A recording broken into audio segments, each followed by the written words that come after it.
This time on Kings of the Wood, I get stuck into an ancient Egyptian art form. With this glue, you get one shot. There is no taking it back off. Fingers crossed it goes right. Saf delivers some timber twins that take him back a few years. It just brought back a lot of memories when I'm doing this. And hopefully, these will be a part of the family for many years to come. And Ella and Caris get their hands dirty on a project combining wood, metalwork and glass. Moment of truth.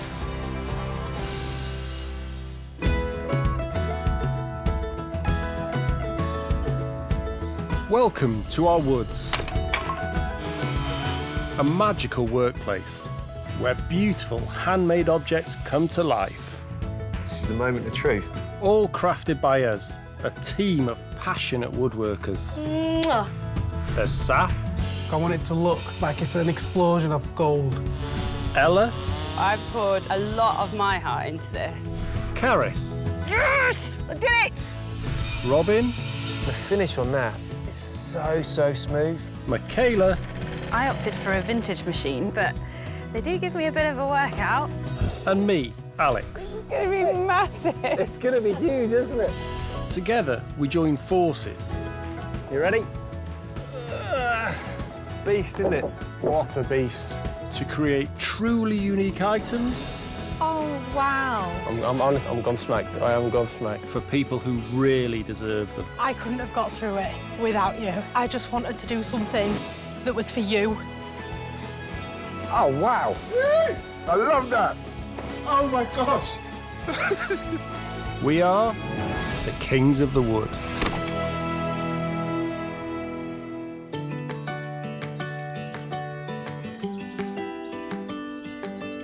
It's a new day here in the woods, and we're getting fueled up and ready for more timber challenges ahead. Nice work, Saf. Hope you're saving some for me. Absolutely, mate. Are you guys all ready to rock and roll today, then? Got a lot of planing to do this morning. Loads. I want to get all the big stuff out of the way first. How do you normally plan your day, Robin? I start off with the biggest jobs first, just to get them out of the way. And then I like just finishing off in the afternoon. I basically try and give myself a break by sharpening my tools. I think it's interesting how everybody works very differently, though. I mean, I'm organised and planned, and you're just chaotic. You're organised, are you? I've seen your bench. That's organised. Right, time for us to tool up and get cracking. And it looks like our first visitor to the woods is en route.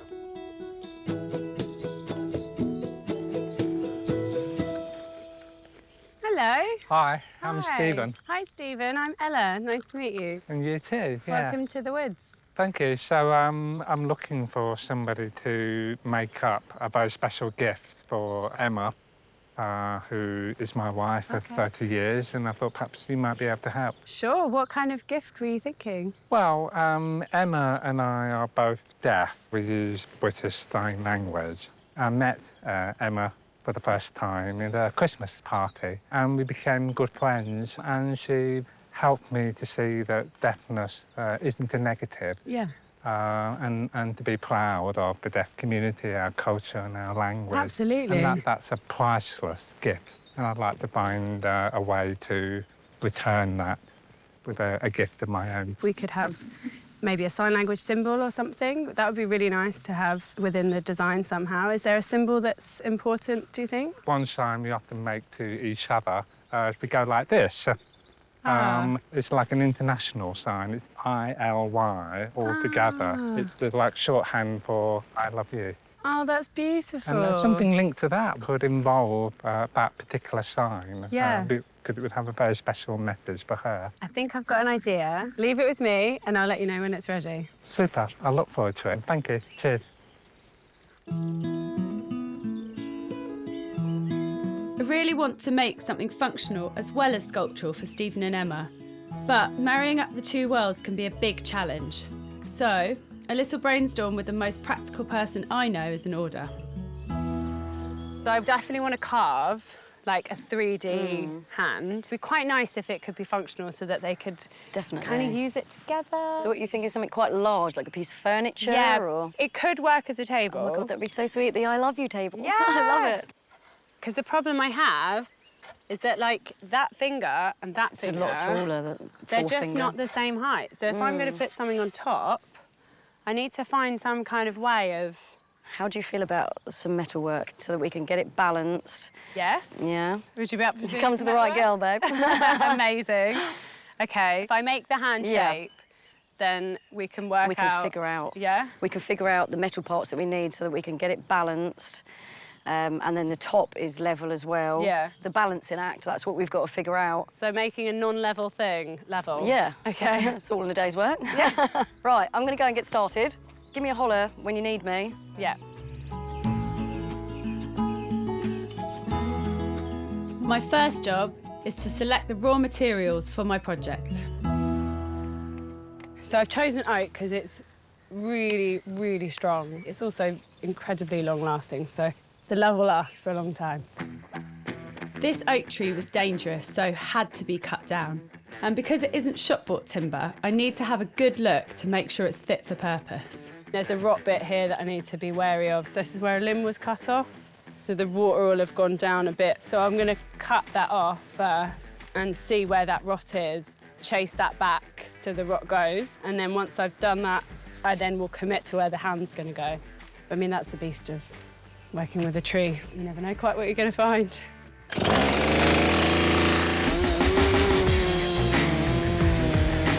The first task is to remove the outer layers of wood and bark to see exactly what I'm dealing with. You can see this dark bit here is a bit where the rots come in. So this bit here is going to give an amazing texture so that you have all the lines on your hand. And yeah, it's going to look really cool.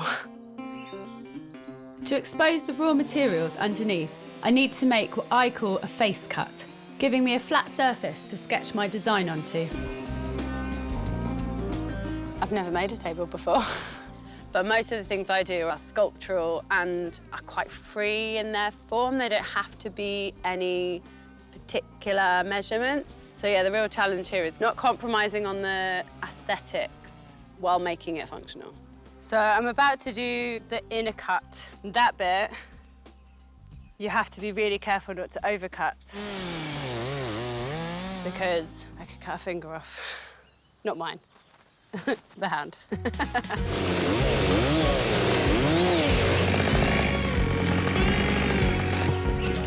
I managed to not do any overcuts either side here, which I'm pleased about. Now I've got to start defining the fingers and committing to the angles.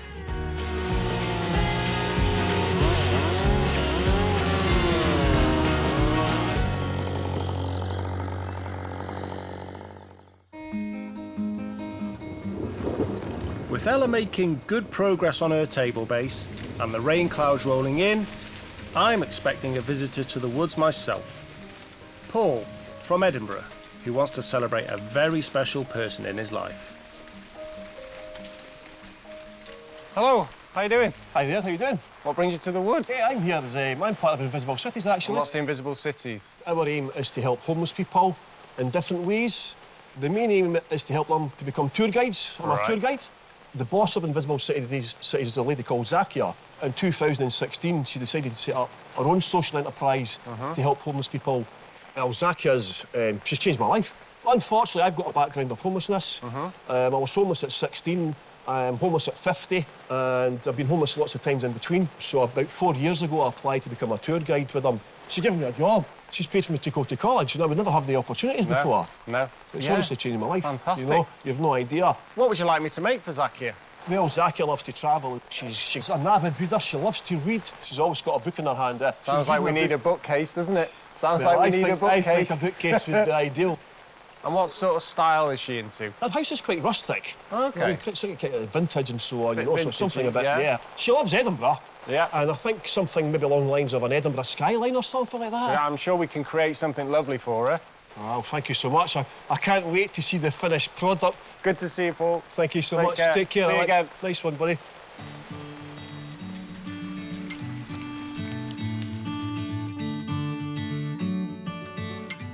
Paul's given me plenty to go on for Zakia's bookcase.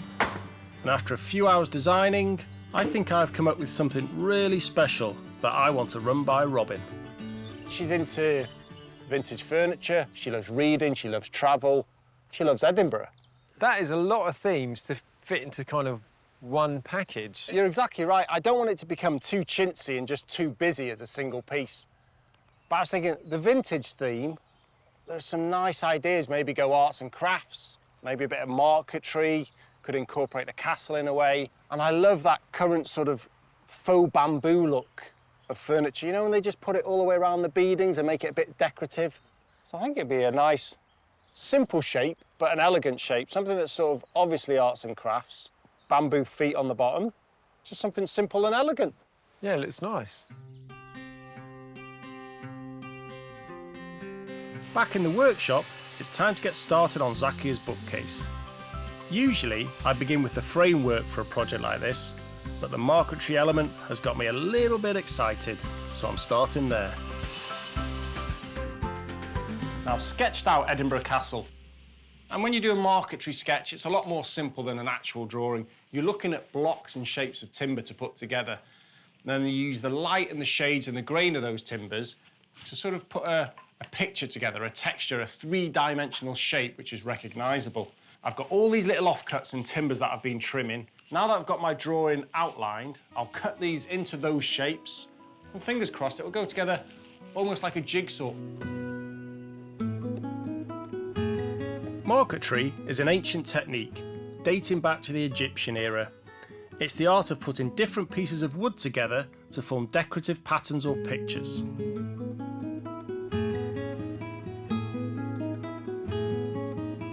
With my pieces slotted into place, I take them down to a strip of maple that acts as a sky behind my castle. It's ready for gluing, but it's a tricky manoeuvre. Now with this glue, you get one shot, and as soon as I've applied it, it is on and there is no taking it back off. When I flip it over and lay it down, it's all taped as one piece. The minute it touches, that is it. It is not coming off. I need to move quickly to apply the glue to the back of my marquetry pieces and the maple skyline sheet.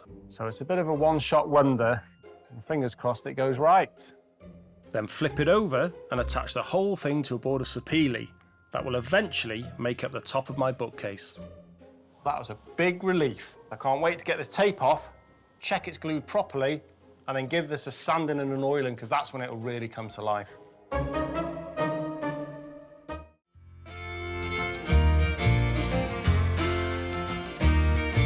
We've had 2 visitors to the woods so far.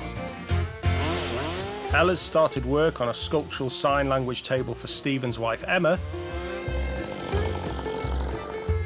and I've started on my stylised Edinburgh skyline bookcase for homeless charity leader Zakia.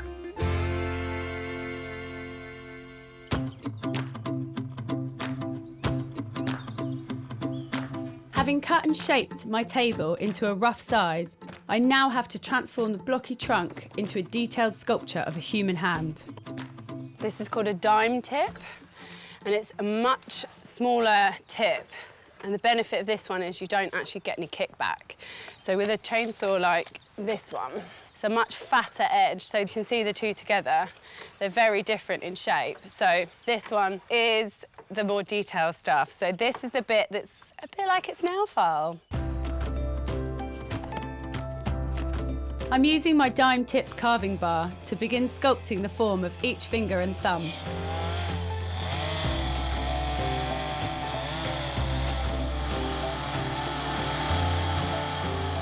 It's painstaking work, but the details are slowly starting to emerge, and so far, I'm pretty happy. So I've finished all the carving for now, and I'm going to get on with the angle grinding. So I'm going to use this to do a bit of contouring and shaping the sculpture, really bring out the grain, and now you'll really start to see the hand properly come together.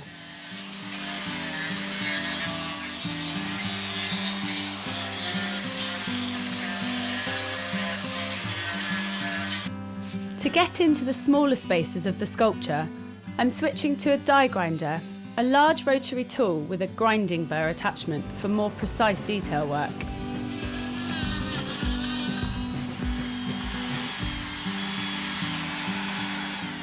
To start from a tree stump with this lovely gesture is really sweet. It's going to take a little while longer, and then the last bit is the oil, and that's when you really see the detail come out.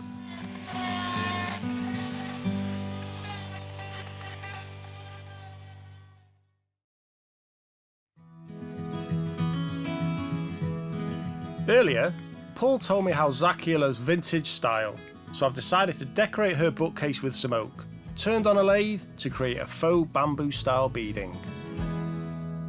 Now, we could use real bamboo for this, but it's quite difficult to actually work with. And although I'm not turning these to a tight template where they're all the same, I want them to have a variation and be natural looking, I still get to have a lot easier time turning this oak than I would be trying to chop the bamboo and fix real bamboo to this piece.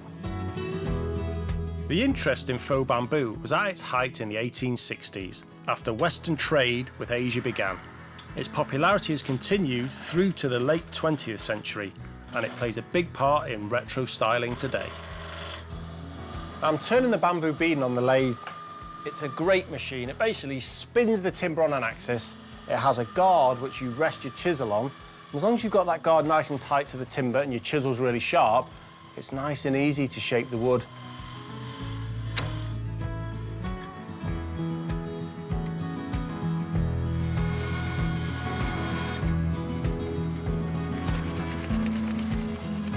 All my faux bamboo is turned and cut in half, so it's ready to colour this and try and make it look like natural bamboo. Now, to do that, I'm using pigment in white polish, which is traditional French polish that's been bleached out. There's a bit of alchemy involved in these mixtures, and right now, I'm not sure it's going to plan. Oh, that's not yellow. Now, the white polish basically turned my supposedly yellow stain brown. I'll try a bit of methylated spirits and see if this makes a difference. No. Now, you might think I'm being a bit crazy, but this genuinely is supposed to be a yellow pigment. I'm going to try mixing it just in my pot, direct with some mess. I might be applying it a little bit too concentrated. I've got the feeling that it only takes a touch of this stuff to get the colour I need.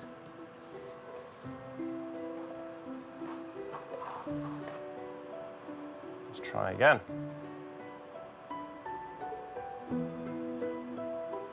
There we go, that's the colour I was looking for.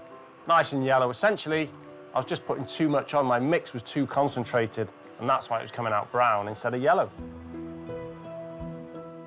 Alchemy out of the way, I can start to build up my layers before adding in some detail to really give it that natural bamboo look.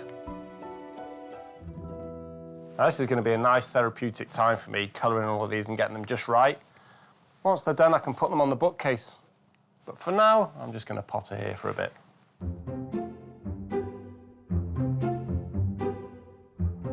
With Ella and I making progress on our projects, our last visitor, Dee from West London, is on his way to see Saf. Hi. Hi, mate. I'm Saf, how are you? I'm good, thank you, yeah. What brings you to the wood? Well, I wanted to see if you can make something nice for my parents, because they're really kind people, and I just thought it'd be nice if you could do something for them. So tell me a little bit more about your parents. Well, they've run a shop in Twickenham for 38 years. Wow. Yeah, and once they started the business, they just wanted to not just make a profit, but they wanted to use it as a place to help people. So what sort of business do they do? It's a newsagent shop. Okay. Like a normal corner shop. Right. People call it like the community living room because it's like the place where everybody comes when they need something, not just the product, but when they need something to make themselves feel better all the time. They do a special thing where we have a sign outside just weeks before Christmas saying, if you're on your own, please come in. You don't need to buy anything, just come and have a hug and a mince pie and be with us. They sound fantastic. So what kind of item were you thinking of? Well, people come in to chat and things like that, but there's nowhere to sit. We don't have much room in the shop, but just to have somewhere to sit would be nice, even though it's small, if that makes sense. It might be a hard thing, but... So something, some like stools? A couple of stools? Yeah, like something that wouldn't take up space, but we can still pull out when people want to sit and chat. Yeah, sounds good. That would be perfect, actually. OK, that's given me plenty to think about. Oh, great. Give me a few days. Yeah. Let me see if I can come up with something. Oh, I'm really excited to see what you come up with. Yeah, so am I. Thank you so much. Lovely to meet you. Thanks for doing this. I really appreciate it. No worries. Thank you so much. See you later. See ya.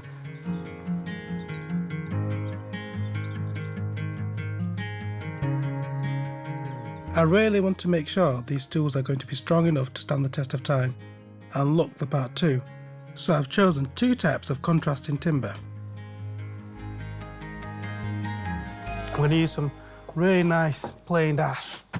I've glued the boards together already to get me a nice flat surface.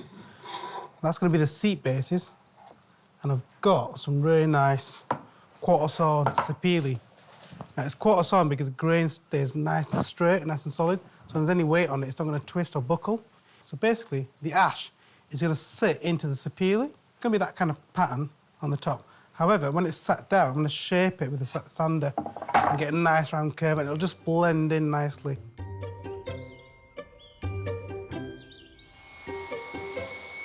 Now I've got lots of legs to make and not much time, and with all the pieces needing to match perfectly, I'm using a secret weapon, SAF style. I made a little simple jig which allows me to pop the sapele and hold it at a slight angle.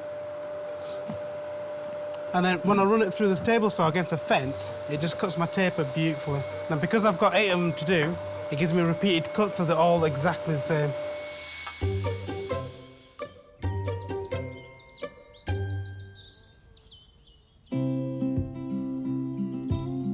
I need to make sure the table for Stephen and Emma is weatherproof, so it can withstand the elements, which means giving the giant hand a little TLC. I'm just putting on Danish oil. As you can see, it really brings out the grain. But what's nice about Danish oil as well is it breathes. This is a relatively freshly cut tree, so it still has a huge amount of moisture within it, which needs to come out. You don't want to seal the outside with a polyurethane or something like that because it will rot from the inside because it will still contain all the moisture. And if you give it enough coats, it'll waterproof it and let it breathe and show off all of the true colour of the wood. And one of the fun things about this particular carving is actually left its own marks that have done the marks of a hand, so nature's done it for me.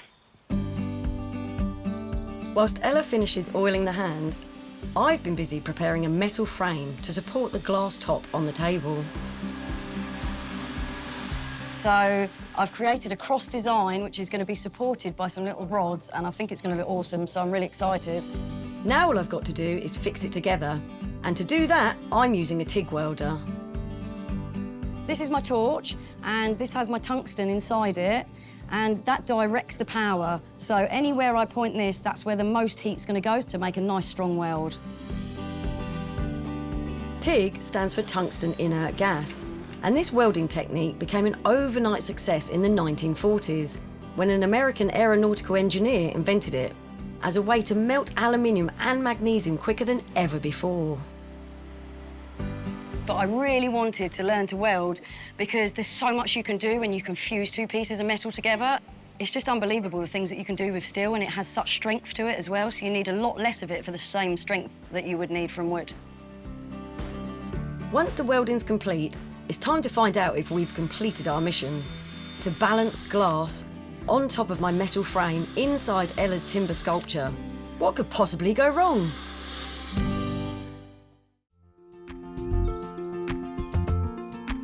At our workshop in the woods, everyone is full steam ahead on their projects. Saf is making progress with his pair of stools for Dee's parents' community corner shop.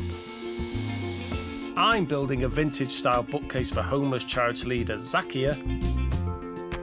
And Ella and Caris are almost finished with their sign language table for husband and wife Stephen and Emma.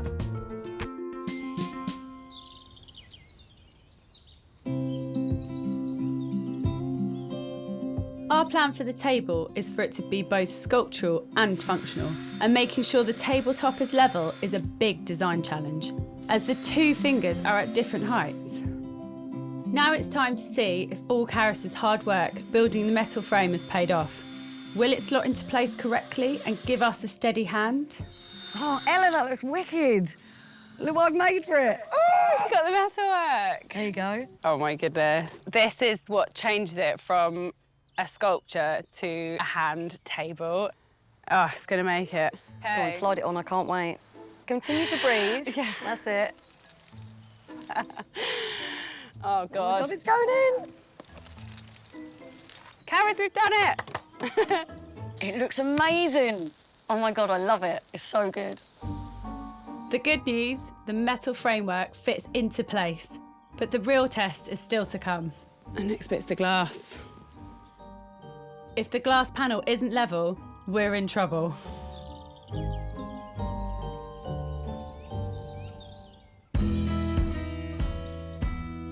I'm about to check my Marquetry top of the Edinburgh skyline for Zakia's bookcase, but I'm a little nervous.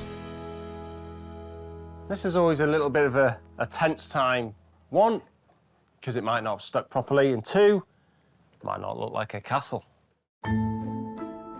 I've got to carefully peel off the tape that's been holding the Marquetry pieces in place whilst the glue sets, without breaking any of the thin timber in the process.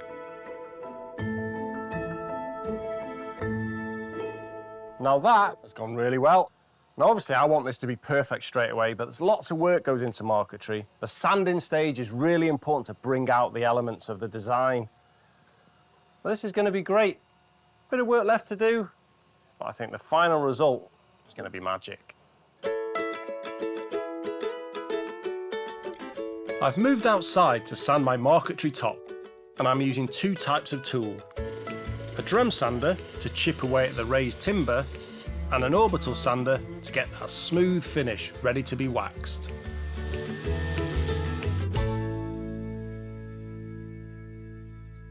Now when I put the wax on, I'm hoping the castle will really pop. When I've put the grain of the timber in different directions, you can't really tell when it's just sanded, but when I put this wax on it, that should become more evident and give the castle a sort of really popping three-dimensional element to it.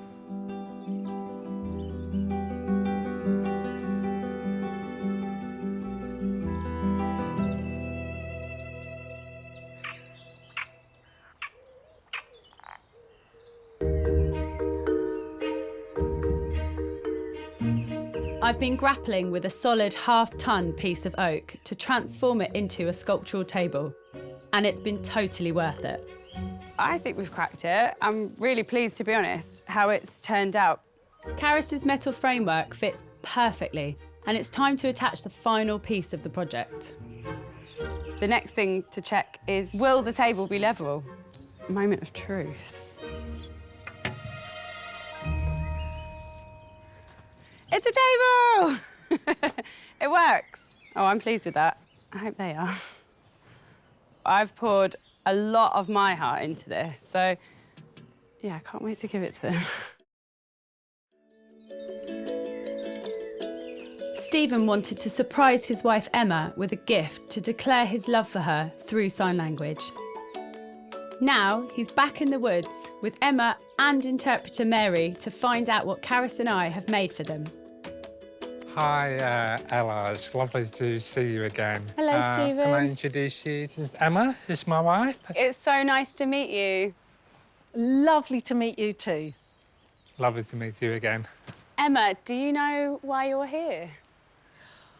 Well, something to do with a surprise. So, Emma, Stephen told me that you have been incredible, helping him really appreciate his deafness and find a community and join together in that. And he wanted to thank you and give you something that symbolises that and your relationship together. It's massive. I wasn't expecting something this big. My goodness, how are we going to carry that home? Ready? Yeah, I'm ready. I'm excited.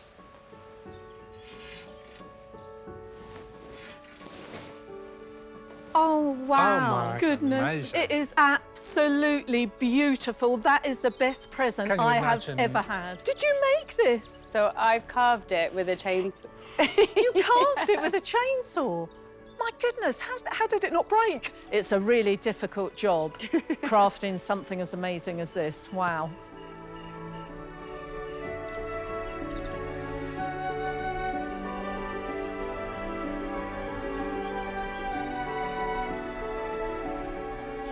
Absolutely beautiful.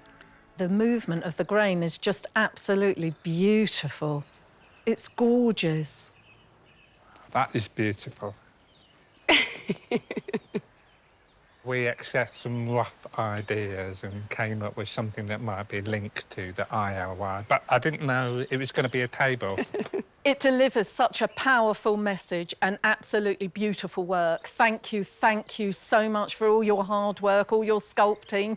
It's beautiful. I'm so glad that you like it. Stone language is very part of our home life, our community life, our culture. I put so much into making every sculpture I make, so it feels as special to hand it over. You can see it's obviously something that's made with love.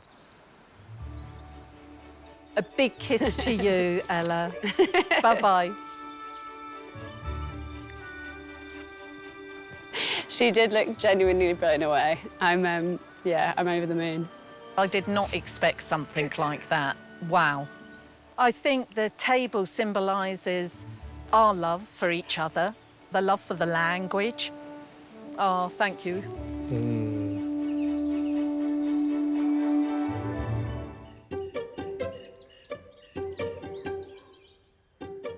I'm making progress with my pair of stools for Dee's parents' community shop.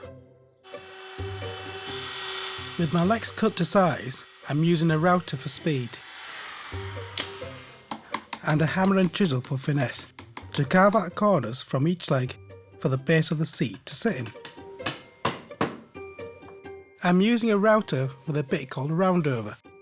That will create the rounded edges that I want on the corners of each leg. The bearing rides along the edge and just follows the contour and cuts out the shape.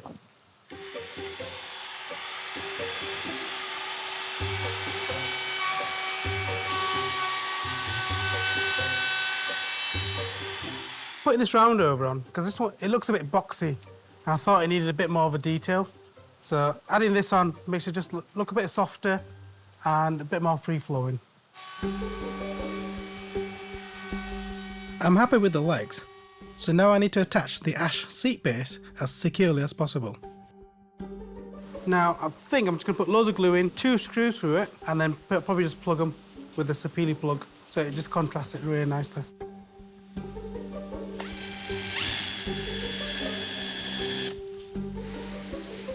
It's looking more like a stool, but I want to make them a little more stable and secure, so I've come up with a plan. I've cut these aprons out. It adds a bit more stability to the legs, but also looks a lot better as well. With 2 identical stools to make and collection time closing in, I need to get moving.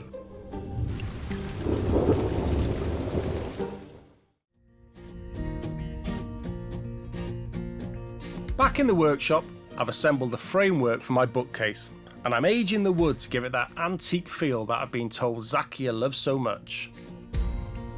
I just want to give it a wax, a brown wax just to lift the grain, give it a bit more of a vintagey look, because obviously all this fresh cut ash looks too fresh for a vintage bookcase. A bit of brown wax will really help not only make it look, well, show off the quality of the wood, but it'll also give me a lovely colour, nice and warm, really complement all that faux bamboo on our Marquetry Castle. I'm attaching my faux bamboo and it's really starting to take shape, but I've got one final finish in mind to complete the vintage look.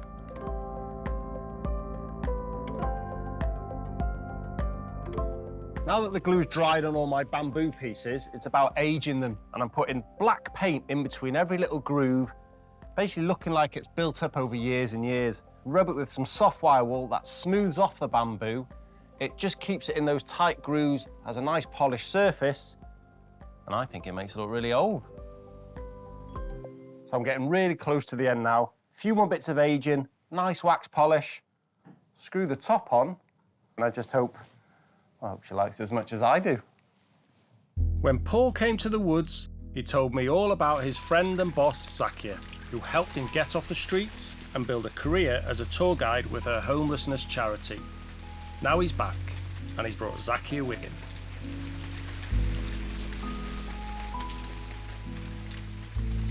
Hello, Paul. Good to see you again. You must be Zakia. Yes, I am. Hello. Any idea why you're here today? None whatsoever. So A surprise I've just been for told you. to come, and here I am. Well, I've heard a lot about you. So, Paul, I'll leave it up to you to explain why you brought Zakia here today. Yeah, Zakia, the fact that I'm standing here now, being able to speak with full confidence, the fact that you've given us all this help and support and training over the period of time, you've encouraged us to do further education and you put me on a bit more stable standing, shall we say. So I think you deserve what you're about to receive, to be honest. So, you know, that speaks volume as to the inspiration you are and the effect you've had. So for that reason, Paul had asked us if we could make you something. Okay. And I tried to make something that's personal just for you. Do you want to see it? Yes, of course. I've been dying to show you. Oh. Oh, wow. I love it. well, Hello. Oh, wow, Edinburgh Castle. Well done, yeah. So we did Edinburgh Castle in Marquetry for you. Well, it's been a pleasure to make it. I mean, I took the inspiration that Paul had given me when we were talking travel, so I did that nice sort of a faux bamboo effect. We made the shelves and the sides. I've made that all out of solid ash for you. And then a marquetry top using maple and elm and oak and just sort of combined all the colours together. And I'm glad you recognised it as Edinburgh Castle. Of course, of course. I love it. I really do. I think it's how, the more I look at it and the bamboo and the castle and, you know, I think, yeah, perfect. It is the most stunning thing, bookcase I will ever own. it's incredible. I just want to keep on touching it, but I'm not going to. I can't wait to take it. Take it home. When I first saw the bookcase, I was just lost for words. And I'm always amazed that people can create such beautiful pieces. And I think that's, you know, a little bit of magic right there. I was shocked and surprised at the effort he'd put into it and the attention to detail as well.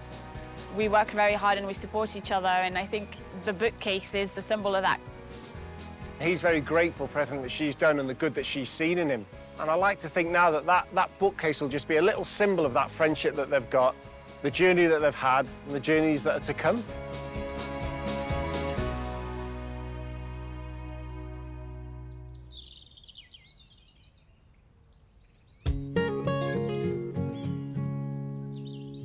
With 2 projects complete and hours of hard work under our belts, it's time for a quick cuppa and a catch-up by the fire.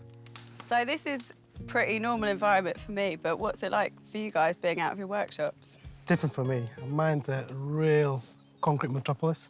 So seeing a bit of green is a big change for me. Do you prefer it? I do, you know. I'm sort of dreading going back to the workshop. Surprised I've even got a tan.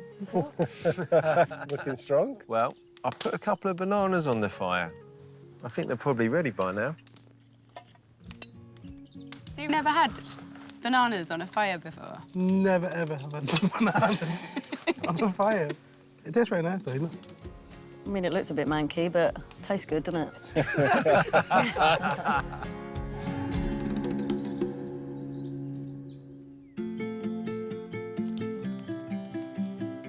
I'm putting the finishing touches to my pair of stools for Dee's Parents Community Shop. I'm using a belt sander over the joins between the seat and the legs before rubbing in some Danish oil to seal the wood. Now, my mum's from the same region as Deepan's family, in Gujarat in India. And I think my mum would love this. The few times that I've been down there, we've had a few of these similar to this, and it just brought back a lot of memories when I'm doing this. They've been handed down for generations. I've been there for years and years and years. And hopefully, these tools will be a part of the family for many years to come. Dee wanted to make something special for his parents, to show how much he loves them and to celebrate what they've achieved with their corner shop. A place that feels like home for so many in their community. Now, Dee's back with his parents, and as it's late, I've invited them all into the workshop. Hey, Dee. Hi. How you doing? Good, thank you. How are you? I'm good, I'm good. These must be your lovely parents. Yeah, There's so much about it. My mum, Palu Patel, and dad, Sashi Patel. Lovely to meet you. This is Saf. He's told me some amazing stories about what you've done. Yeah. In the community and in the shop. And I nominated you guys both to be here as you are the kindest people I've ever known in my life. And the fact that you made the shop not only a business, but a place where people can come and feel safe when they're feeling vulnerable. We thought you deserved to be rewarded with something that SAF has really kindly made for us, to say thank you to you both for being here with us, for being my parents, and for doing everything you do in the community. Yeah, thank you very much for that. I run the small shop last 37 years. Wow. And start with problem. People doesn't like us. But slowly, they trying to understand us. Our aim is to, whenever people come in my shop, make them happy, then they go. Fantastic. Are you ready? Yeah. Yeah? Thank you. Okay.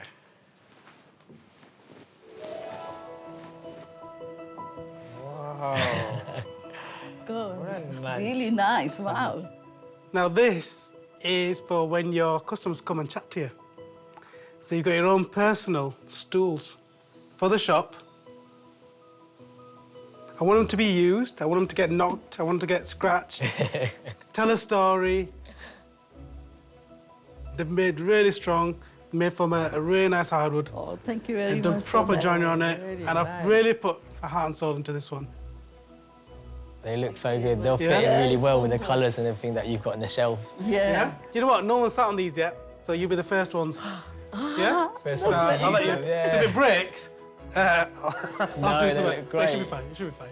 Go Wanna for it. try them out? I'll get them for you there. You can sit on this one, man. Pretty strong. Yeah, that's straight in there, like he loves it. Nice.